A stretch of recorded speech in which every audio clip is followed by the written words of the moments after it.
فيلمنا النهارده بيبدأ مع نواه وأمها في العربية واللي بتحاول تتكلم معاها بس هي ما بتردش عليها عشان متضايقة منها، وده بسبب إنهم بيعزلوا المدينة جديدة عشان أمها تتجوز واحد غني، وبتعاتبها عشان هي أنانية وما بتفكرش غير في نفسها، وإنهم عزلوا بكل سهولة وسابت صاحبها وأصحابها هناك. فبتقول لها أنت بنت ذكية وعسولة وهتعرفي تعملي صحاب بكل سهولة في المكان الجديد. وبتوصل نواه مع أمها وبتقابل جوز أمها الجديد، وما كانتش طبعا مبسوطة بالتغيير اللي بيحصل لها في حياتها. وبتحاول أمها تقول لها أنا كنت عايزة أعوضك عن كل اللي فات، وإن شاء الله تكون الحياة الجديدة والمكان الجديد أحسن بكتير من كل اللي فات ومرينا بيه. وبتتصور نواه مع الفساتين الغالية وبتنزلها ستوري، فبتكلم صاحبتها على التليفون وبتحسدها وتقول لها أيوة يا عم هتعيش عيشة الأغنياء، بس بتقول لها الموضوع مش هاممني بصراحة وأنا مخنوقة في المكان ده. وبتتعرف على ابن جوز أمها واللي اسمه نيك، هو اسمه كده، واللي المفروض يعتبر دلوقتي أخوها، مش من نفس الدم بس أخوها. ويظهر انها بتبدا بمشاحنات في الاول وانهم مش طايقين بعض، وفجاه وهي بتقابل الكلب في وشها واللي بتخاف منه، وطبعا نيك يفرض عضلاته عليها بالكلب بتاعه، فبتستخبى وراه وبعد كده بتسيبه وتمشي. وصاحبتها لسه على التليفون وبتسال على اخوها لو كان هو جامد ولا اي كلام عشان تظبطي الدنيا معاه.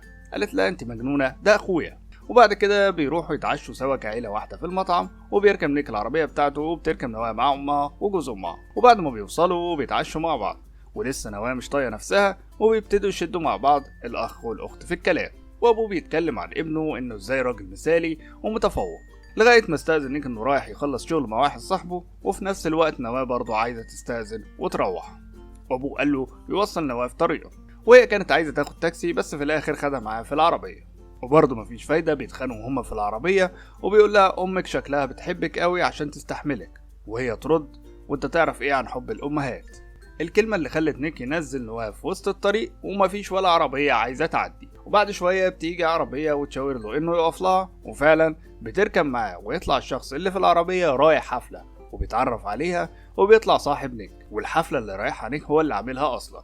فبتروح هناك وتقابله وتكتشف حقيقة نيك انه بتاع نسوان وحفلات وشرب، وبيعمل كل ده من ورا ابوه.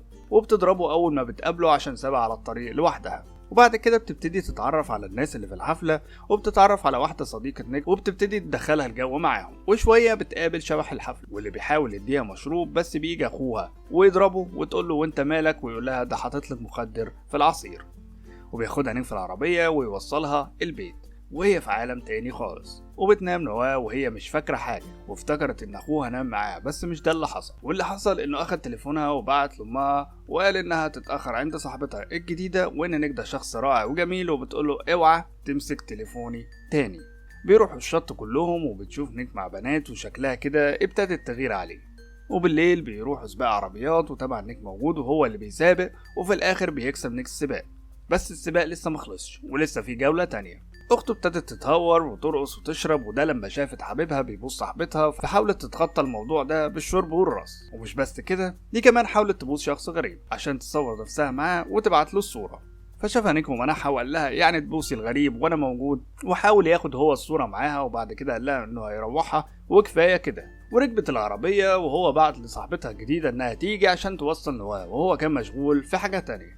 بس نواه ركبت العربية مكان السواق فرحانة بالدركسيون، والراجل الشرير الشبح جاهز بالعربية والسباق، وقال لها ايه يا قطة انت خايفة ولا ايه؟ يلا نبدأ وهسيب لك شوية وقت. طبعا بيحاول يستفزها عشان يقدر يكسبها بكل سهولة ويكسب السباق، وهي اتحمست فعلا وقالت له بقى وريني هتعمل ايه. بيبداوا هما السباق، والراجل الشبح بيحاول يزنق عليها ويخبطها وهي مستغربه منه، بس في الاخر بتقدر تكسب السباق وسط الجميع. بس الشبح كان عنده راي تاني، ولما قابل نيك لا يا حبيبي انت كده كسرت القوانين وانا اللي يعتبر كسبت. وبياخد منه فلوس وكمان بياخد العربيه حسب الاتفاق. يعني في الاخر استفزها وكسب هو بالاونطه. بتحصل خناقه وهوب ضرب ما بين الكل، بس بيقدر نيك واصحابه انهم يهربوا في العربيه ويجروا. وطبعا الشبح متغاظ من البيت بعد اللي عملته فيه. بعد كده بيتغيب نيك عن البيت لمدة 3 أيام، وبيروح يزور أخته الصغيرة من أمه بس من أب تاني، وأمه طبعا المشغولة في شغلها ومش مهتمة ببنتها. وبعد كده بيجي نيك البيت وبيلاقي إن هو موجودة وبيبصوا بعض، بس فجأة بيوقفوا ويقول لها لازم تصدوا بعد كده عشان ده غلط وما ينفعش، ولازم ما نقربش من بعض قوي. فقالت له يعني أنت تقرب وعايز أنا اللي أصدك؟ وتاني يوم بتغسل العربية وبتغرق نفسها، قال يعني بتغريه، وتقول له ما تقدرش تقرب. وأمها بتيجي ومعاها مفاجأة، وهي حبيبها اللي خانها، وبتقول لنيك انه يحاول يداري نفسه عشان هي مش عايزاه يعرف ان اخوها هو اللي بسها في الصورة اللي بعتتها له. بس نيك طبعا في الطراوه ومش همه. بيجي لنواه جواب ومكتوب فيها تدفعي تمن اللي عملتيه، ومش عارفه مين اللي بعت الجواب. ومره ونيك وهو خارج من المطعم فبيقابل الشبح في الطريق وبيتكلم معاه على اخته، فبيتنرفز نيك وبياكل علقه محترمه. بيروح نيك البيت ويلاقي اخته على البسين وبيقربوا من بعض اكتر واكتر، بس حبيبها بيطب عليهم فجاه وبيوقفوا. بتخرج نيك مع اخوها واصحابه لمكان كله حماسه واثاره، بس قبل ما يخشوا بيقربوا لبعض تاني. وبعد كده بتكتشف ان المكان ده هو ضرب شوارع، يعني كل واحد بيضرب التاني لغايه ما يقول له كفايه. وبتوقفه نواه وتقول له كفايه بقى، انت ازاي تعمل كده، وانه لازم يبطل اللي بيعمله ده. وبيرد عليها يقول لها دي الحاجه الوحيده اللي اقدر افضي فيها غضبي. وصاحبه بيحاول يبوس نواه، بس طبعا يجي نيك ويزقه ويوقعه على الارض. وبيتكلموا مع بعض وبيتخانقوا، وانها خايفه من اللي بيحصل ما بينهم، وكمان خايفه منه لانها بتفتكر ابوها اللي كانت على طول بتخاف منه وعامل لها عقده نفسيه. وبيقعدوا فتره ما بيكلموش بعض، وابو نيك بيتكلم معاه ويقول له انه لازم يفضل معاه عشان ابوها خرج من السجن. بيستغرب نيك وكان فاكر ان ابوها ميت، فقال له انه دخل السجن بسبب انه كان عايز يقتل مراته وكان بيضربها وبيضرب بنته، ودلوقتي خرج واكيد عايز ينتقم من بنته، وخصوصا بعد ما شهدت ضده في المحكمه. وبتروح نواه حفله وبتسكر، بس نيك بيوصل الحفله عشان ياخدها من الحفله، بس صاحبته القديمه بتعمل مقلب في نواه وبتدخلها الدولاب تقفل عليها. وهنا بتفتكر نواه اللي كان بيحصل معاها ومع ابوها، وانها كانت بتستخبى منه في الدولاب. بيروح نيك نواه للبيت وبتحكي له على اللي كان بيحصل معاها ومع ابوها، وبتقول له خليك انا مش عايزه انام لوحدي. وحاولوا يعملوا حاجه بس قال لها انا مش هعمل حاجه غير لما نظره الخوف دي تروح من عينك. وفعلا بينام جنبها بس من غير ما يلمسها. بيسمع ان اخته في المستشفى فبيجري جري للمستشفى ومعاه نواه، وبيحاول يطمن عليها. وطبعا امها مش موجوده زي ما كانتش موجوده مع نيك طول حياته. بترجع نواه مع نيك في العربيه وبتقول له انه ما ينفعش حاجه ما بيننا تحصل، والمفروض ان احنا اخوات، وان دي لازم تكون اخر حاجه ما بيننا. فقال لها يعني دي هتكون اخر بوسه، فبتقول له ليه ما تكونش اول سيكو سيكو، ويوافق طبعا. ويقعدوا مع بعض ربع ساعه ولا حاجه. بيروح يشتري حاجه من البنزينه ونواه مستنياه بره، بس بيطلع ما بيلاقيهاش. وبيبلغوا البوليس وبيكتشفوا من الكاميرات ان الشبح هو اللي خطفها. وامها يجيلها تليفون من جوزها سابقا ويقول لها البت معايا ومش هتشوفيها تاني. فقالت له استهدى بالله وقول لي انت عايز ايه.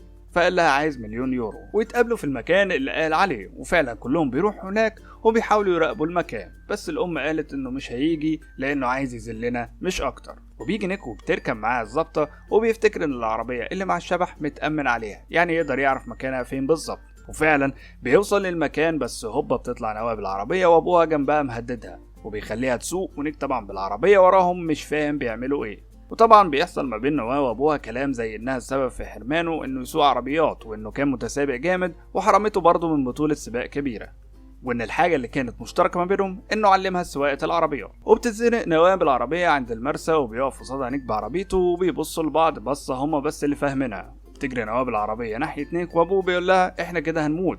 واول ما بيقابلوا بعض بيعملوا حركه جميله بالعربيه خلت العربيه تلف امريكاني، وهوبا بيوطي راسهم هما الاتنين، والظابطه بتضرب نار على ابوها. وبيموت ابوها وبينقذوا نواه ويحضنوا بعض. وبعد كده بيروح نيك مع نواه وبينام معاها في الاوضه ولا كانه جوزها. وفي اخر الفيلم امها بتقول لجوزها الموضوع ده لازم يخلص وما ينفعش نخليهم مع بعض. هل الفيلم هيكون ليه جزء تاني والام تحاول تمنع البت انها تخش في علاقه مع اخوها ولا لا؟ مش فارقه كتير ومش مهم. الفيلم للكبار ومش حلو قوي ومش وحش، وتقييمه ما يعديش 6. فنصيحه بلاش تتفرج عليه واكتفي بالملخص ده وخلاص. لو عجبك الملخص دوس لايك واشترك في القناه، واشوفكوا تاني في ملخصات افلام تانية.